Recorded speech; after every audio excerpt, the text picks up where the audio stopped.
Thank you. Sorry about that. And it was a long flight from US back to here, and I haven't been getting involved for seL4 for probably 3 years gone up after we done the 2626 for Horizons OS. So, and today I'm going to talk about seL4 and potentially on RISC-V hardware. Just now, Christopher talked about RISC-V a lot, and also it's all about AI now. And before we talk about AI, let's take a picture. So and remember the state how we move to formal replication into the AI world now is interesting. So I need to remember this. Been a long while, at least 5 years. I haven't been to summit. Thank you, everybody. So, okay, talk to myself. I'm a software guy, and I do virtual machines, and then compiler, and then my previous startup, and it's all. I don't understand. You can see how that is the critical bit of AI. I have no idea why. Just tell me, don't understand, right? So I'm a software guy, and then after my previous startup, I work closely with Gernot on the static analysis and then verification, and I do all the static analysis for my shareholder, which is Horizons, and on the automotive. So after the software company, then I found a hardware company. So in the COVID, during the COVID, because verification, all these are to-be business. When in lockdown, we can't do nothing. Random lockdown at home, it just can't do nothing. So, and the trigger me, why doing hardware? I'm a software guy. So now I start doing my hardware. If I'm really serious about software. So when I don't trust anyone. So that's the reason. So what we do, we take on the trend of RISC-V. And we primarily do only RISC-V products. We don't do any ARM and any other things. So we focus on new way of doing consumer electronics.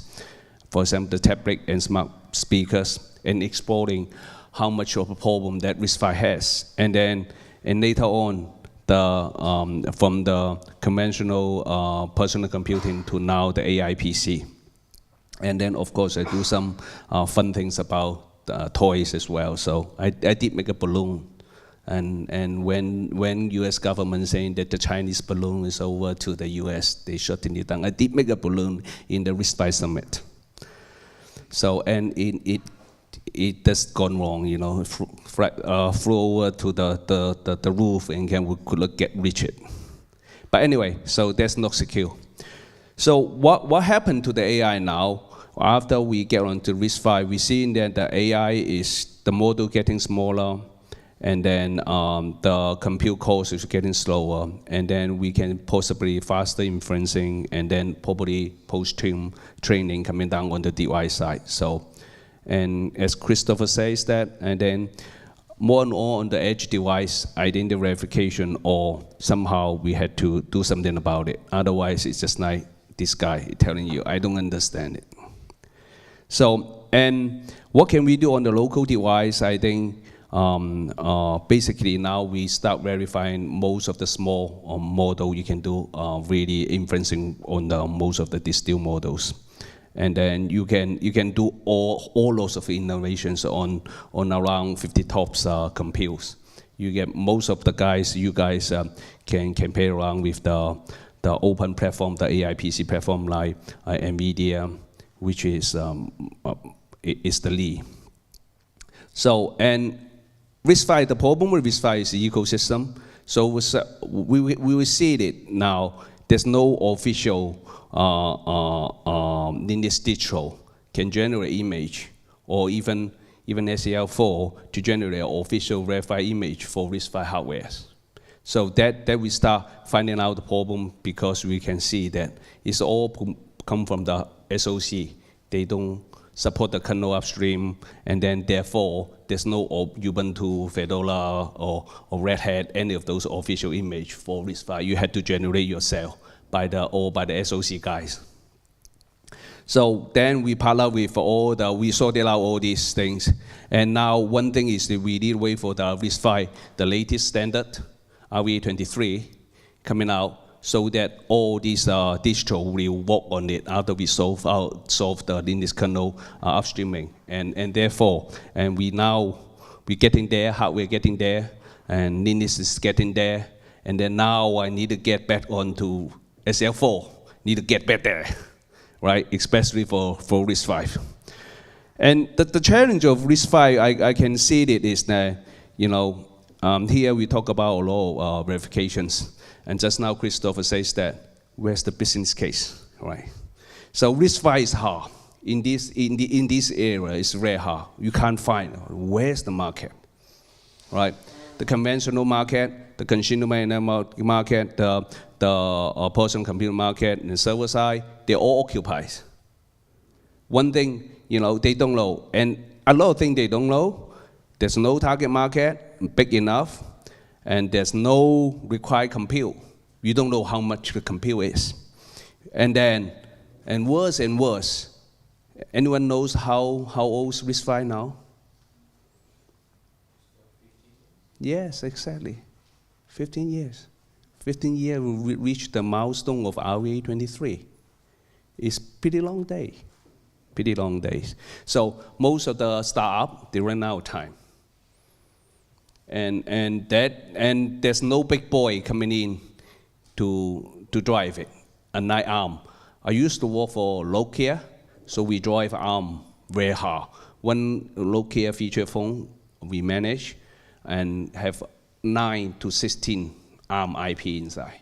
Nokia was ARM's the biggest customer at the time. So you can see one big boy on the big trend, then it pushes out.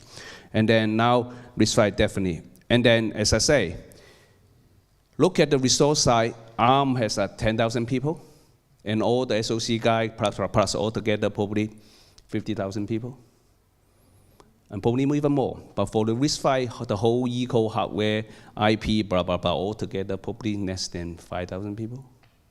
So it's not enough time, not enough human resource, and then we call it very difficult. So we're trying to hammer the consumer electronics system market. Literally, we can see it's impossible. So now, I think all the RISC-V ecosystems, they back on two things. One is AI, one's autonomous driving. Because autonomous driving plus AI, they pretty go together now. Pretty much go together. So, as I say, RISC-V SoC hardware, just now when we talk about hardware verification, it's long, painful. Just now Chris was saying that probably verify a full OS is very hard, and then verify the full hardware supply chain is even harder.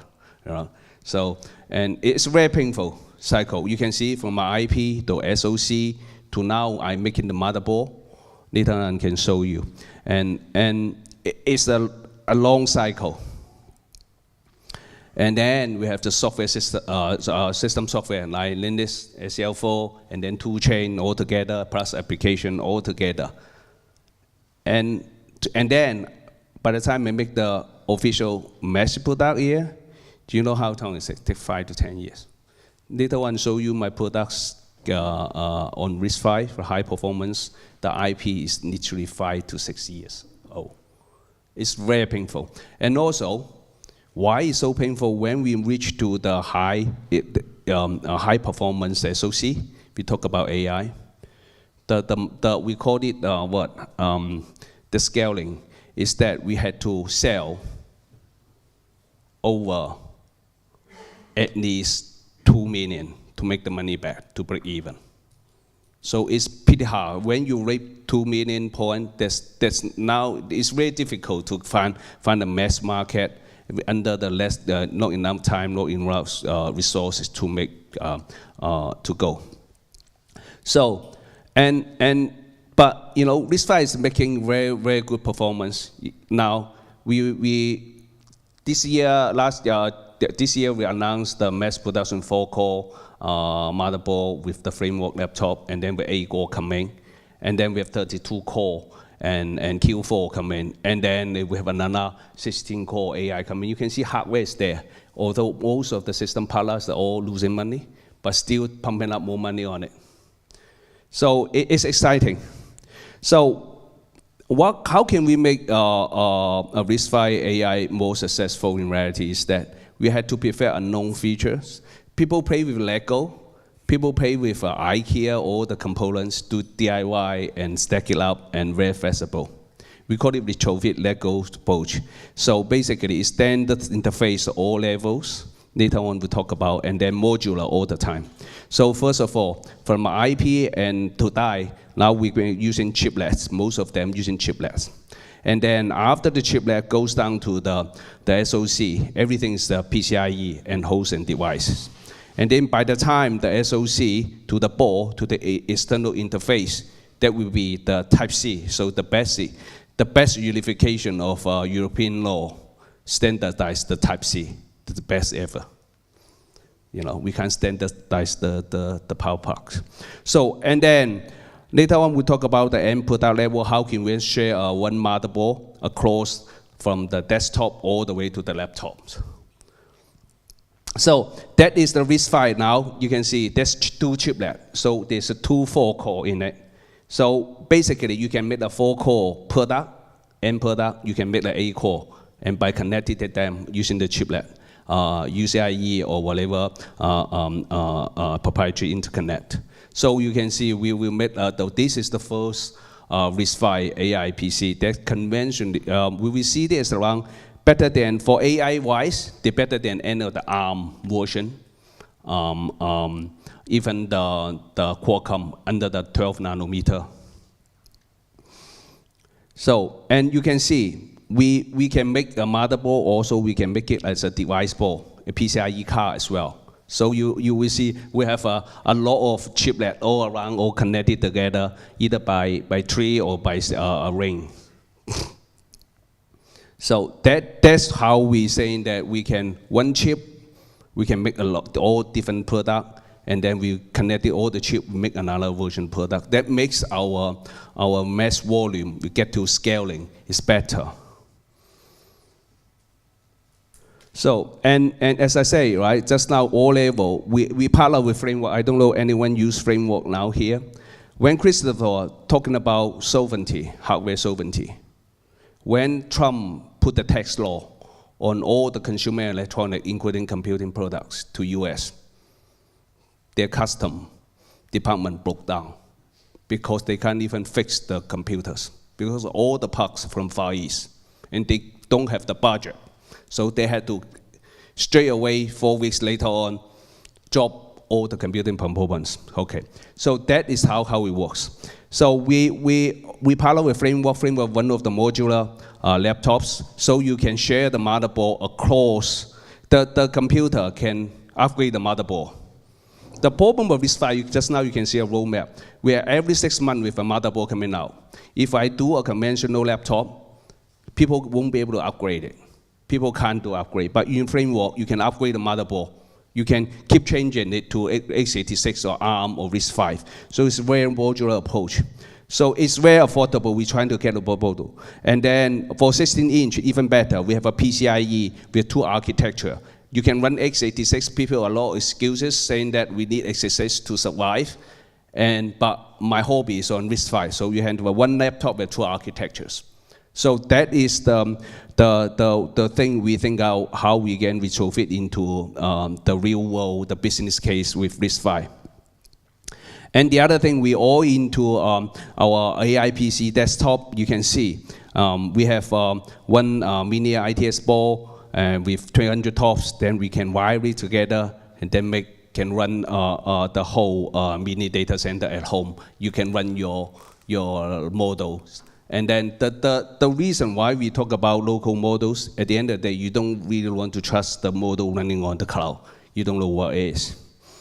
And later on, I think Gernot had to think about how to re-verify the models. So what happened now on the seL4 progress? Why I had to come back now this year? Now we need to kick it back in. RISC-V is getting there. Next year, RVA23 hardware is there. So now I need to get the seL4 back onto the mass productions on the new RISC-V hardware.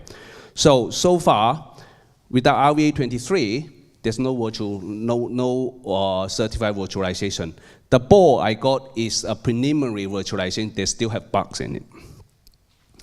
And then because of that, we won't be able to see, without virtualizations, we won't be able to see any high performance applications or with seL4 fully ported. So basically, the industry I mean is automotive. So far, I don't know whether any Neo guy here or Li Auto guys here. So yeah, exactly. So you know what happened, right? So and we need virtualization. Once the virtualization come in, we have all the framework, we can run all the models and all these things getting easier. So that's opinion. And then AI box, I don't know what is, you know. It's out of the blue, but it's a great so far is we can put it, you can run the SoC test, image loading, and then, but you know, it fails. seL4 still crash, random crash, and then we need someone to help us get cracking on and fixing all this because it's first things. And then this is probably the first RISC-V autonomous platform we're going to put it in, and then we change the ARM to our RISC-V SoC, see whether we can get cracking on here. The board probably should be out by after the Christmas. So probably we send a few to Gernot, help me to fixing all the bugs. So, and then you can straight away put it onto a lot of applications. So this is the partner we work with. And then we have very crazy, just now, very crazy AI PC. I do not know how seL4 to you can see, how can we, the model is split into all the ring die, all the chiplet dies. How seL4 can guard all these safety and criticality. It's getting compressed. AI is very compressed, far compressed than conventional. And I need you guys' idea because we're putting out the hardware there. You guys have to think about, well, how can we use seL4? So we have all the sponsorship. You guys come and help. I think seL4 probably the first one is the community projects for us to support. So we will ship you guys all the hardware. You guys do all the fixings. And then, yep, that's probably the first one. And then we have AI startup. I don't know anyone seL4 going to go into the AI. I do not know. So probably we can have something. So that will be shipping to you guys. Can have fun. And then move the AI. My last word is move into the AI. How seL4 going to help? It's totally different world, completely different world. So, and I bet you. Thank you very much. Long way.